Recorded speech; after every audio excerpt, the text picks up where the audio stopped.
Hello, I'm Paul Dowding, co-founder and head of design for L4S Core and our differentiating Layer 1 network accounting ledger, TapestryX. In this video from our demo, we're going to focus on one of the key transactions that actually shows our unique capabilities. These are capabilities that no other blockchain or distributed ledger can record, primarily around future obligations and accounting. So in this video, we're going to focus on the tokenization process in our network, where the airlock node will escrow the assets that are then going to be digital assets that are transacted between the parties. We're going to tokenize cash, US dollars. We're going to tokenize a representative equity called ABC code, and we're going to tokenize a representative US Treasury bond. So let's show you how we record those within the system. You can see from our transaction summary, we actually have what we're calling a market transfer. Effectively, this is representative of the receipt of the real world assets. That's not shown, but upon receipt, that generates the transaction to say the airlock node, which is effectively receiving it from the market to itself, is receiving cash in two lots, one of $1 million and one of 300,000. It's then receiving 10,000 ABC code and 1,000 bonds. The second set of transactions that are shown here is actually saying the airlock is now going to deliver these to the digital nodes, Node A and Node B, remembering that Node A is a custodian and Node B is a clearing broker. So Node B is receiving the 1,000 government bonds and the 300,000 in cash, and Node A is receiving 10,000 ABC code and $1 million.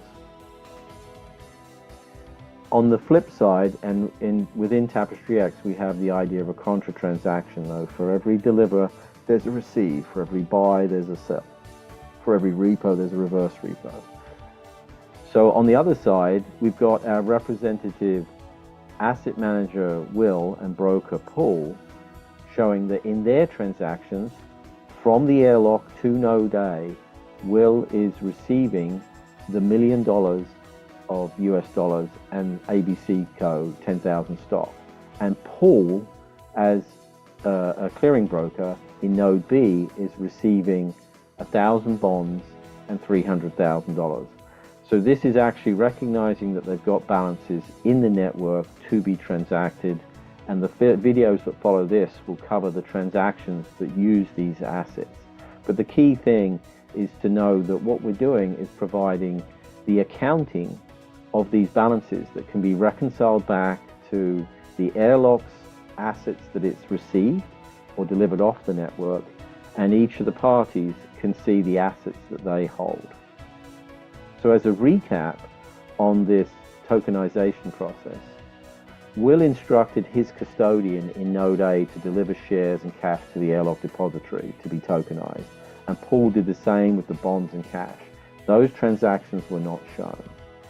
The airlock depository then escrowed the shares, cash, and the bond and tokenized them, effectively created their digital pairs.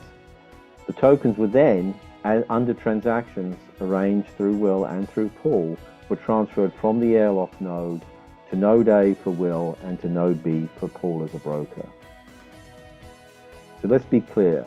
Will's custodian continues to maintain their custody ledger and treats Node A on TapestryX as a sub-custodian, effectively a place where assets can be settled, for tokenized assets that can be easily reconciled as well.